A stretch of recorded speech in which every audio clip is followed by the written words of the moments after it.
दर्शकबिन नमस्कार, तपाईहरुलाई फेरि पनि स्वागत गर्न चाहन्छु हाम्रो च्यानल युआर नेपालीमा। देशभरि महामारीले नराम्रो अवस्थामा पुर्याएको छ। दिनहुँ कोरोनाको संक्रमण बढ्दै गएको छ। यस सँगसँगै आज देशभर कहाँ कति र के भयो यो भिडियोमा जानकारी दिनेछौँ। त्यसैले यस भिडियोलाई अन्तिमसम्म हेर्नुहोला र देशसँग जोडिएका सबै ठूला खबरहरू लिएर उपस्थित भइसकेका छौँ। त्यसैले पनि यो भिडियोलाई अन्तिमसम्म हेर्नुहोला। आउनुहोस् सुरु गरौँ। मुलुकभर संक्रमितको संख्या 14,000 नागेको छ। गत 24 घण्टामा 482 थपिएसँगै संक्रमितको संख्या 14,046 पुगेको स्वास्थ्य तथा जनसङ्ख्या मन्त्रालयले जनाएको छ। यो सँगसँगै 200 बढी कोरोना संक्रमित भेटिएको जिल्ला 23 पुगेको छ। आसाम र सल्यानमा संक्रमितको संख्या 200 बढी भए पनि यी जिल्ला पनि यसमा आबद्ध रहेका छन्। गत 20 घण्टामा संक्रमित नभेटिए पनि सबैभन्दा धेरै संक्रमितको संख्या रौतहटमा भेटिएको छ। रौतहटमा 1335 संक्रमित रहेको मन्त्रालयले जानकारी दिएको छ।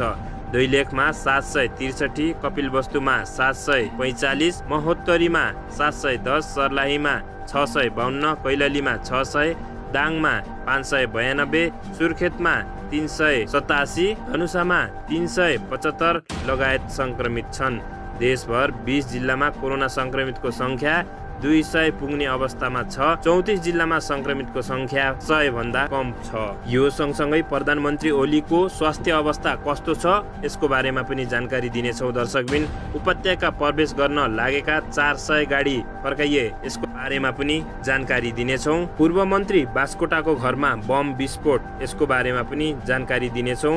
ओली विरुद्ध एकजुट भएर अघि बढ्ने शीर्ष नेताहरूको योजना यसको बारेमा पनि जानकारी दिनेछौँ। दाङमा सलहले 100 हेक्टरको अन्नबाली क्षति पुर्यायो यसको बारेमा पनि जानकारी दिनेछौँ। नेपाली काङ्ग्रेसद्वारा प्रधानमन्त्री ओलीको राजीनामा माग गर्दै जुलुस निकालिएको छ यसको बारेमा पनि जानकारी दिनेछौँ। आउनुहोस् सुरु गरौँ मुख्य समाचारबाट। प्रधानमन्त्री ओलीको स्वास्थ्य अवस्था कस्तो छ त? सुरुमा यो कुरा जानौँ। प्रधानमन्त्री केपी शर्मा ओली बुधबार नियमित चेक जाँचका लागि अस्पताल पुगेका छन्।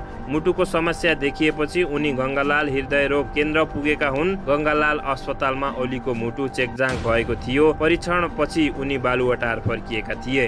दोस्रो पटक मृगौला प्रत्यारोपण पछि ओली तिङ्ग्रिएका छन्, तर बेला बेलामा समस्या आएर उनी नियमित चेक जाँच गर्न आउँदै गरेका छन्। पछिल्लो समय धपेडीका कारण उनलाई समस्या भएको भन्दै आराम गर्न चिकित्सकहरूले सुझाव दिएका छन्। त्यस्तै गरी अर्को ठूलो खबर रहेको छ। उपत्यका प्रवेश गर्न लागेका 400 गाडी फर्काइएका छन्। बुधबार काठमाडौँ उपत्यका प्रवेश गर्न लागेका झण्डै 400 सवारी साधनलाई नाकाबाटै फिर्ता पठाइएको गृह मन्त्रालयले जानकारी गराएको छ। मन्त्रालयका अनुसार नागढुङ्गा, पर्पिङ र भक्तपुरबाट सवारी साधन र केही पैदल यात्रुलाई फिर्ता पठाइएको हो।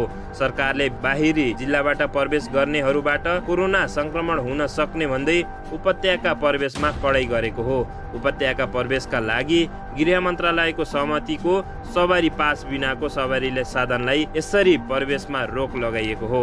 यसअघि सरकारले कोरोना संक्रमित सङ्कटपछि काठमाडौँ उपत्यका छोडेर गाउँ गएका वा काठमाडौँ आउन आवश्यक परेकाहरूलाई सहर समेत राखेर प्रवेश दिने निर्णय गरेको थियो। त्यसका लागि काठमाडौँ आउन चाहनेले होम क्वारेन्टाइनमा बस्ने प्रतिबद्धता सहित स्थानीय तहबाट सिफारिस लिएर आउनुपर्ने नियम बनाइएको छ। अर्को ठूलो खबर रहेको छ। पूर्व मन्त्री बास्कोटाको घरमा बम विस्फोट गराएको आरोपमा विप्लवका भक्तपुर सेक्युरिटी पक्राउ परेका छन्। प्रहरीले 28 फागुनमा पूर्व सूचना प्राविधि तथा सञ्चार मन्त्री गोकुल प्रसाद बास्कोटाको लोकन्थली मनोहर आँखा अस्पताल नजिक रहेको निर्माणाधीन घरमा बम विस्फोट गराउने मुख्य योजनाकार पक्राउ गरेको दावी गरेको छ। महानगरीय प्रहरी परिसर भक्तपुरले बास्कोटाको निर्माण सम्पन्न हुन लागेको 3.5 तले घरको दक्षिणी पूर्व पर्खालमा बम विस्फोट गर्ने तथा गराउने मुख्य योजनाकार एन बहादुर शाही नाम गरेका विजय शाहीलाई पक्राउ गरेको हो। उनी विरुद्ध मंगलबार अनुसन्धान म्याद लिएर कारबाही अघि बढेको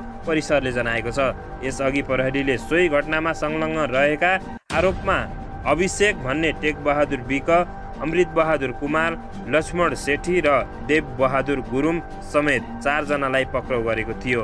परिसरका अनुसार एन बहादुर नेत्रविक्रम चन्द विप्लव नेतृत्वको नेपाल कम्युनिस्ट पार्टी भक्तपुरका सेक्युरिटी रहेको जानकारी आएको छ। त्यसैगरी अर्को ठूलो खबर रहेको छ, ओली विरुद्ध एकजुट भएर अघि बढ्ने झम्सीखेल बैठकको निर्णय। प्रधानमन्त्री तथा पार्टी अध्यक्ष केपी शर्मा ओली विरुद्ध एकजुट भएर अघि बढ्ने केन्द्रीय सचिवालयका 6 नेता सहमत भएका छन्। पार्टी कार्यकारी अध्यक्ष प्रचण्ड सहित वरिष्ठ नेता झलनाथ खनाल, माधव कुमार नेपाल, नेताहरू वामदेव गौतम, नारायण काजी श्रेष्ठ र रामबहादुर थापा बादल सम्मिलित बैठकले ओली विरुद्ध एकजुट भएर अघि बढ्ने निर्णय गरेको हो। बैठकमा सहभागी 6 जना सचिवालय सदस्यहरूले ओलीको कार्यशैलीप्रति गम्भीर असहमति जनाउँदै उनले राजीनामा दिएर मार्ग प्रस्तुत गर्नुपर्ने निष्कर्ष समेत बैठकले निकालेको छ।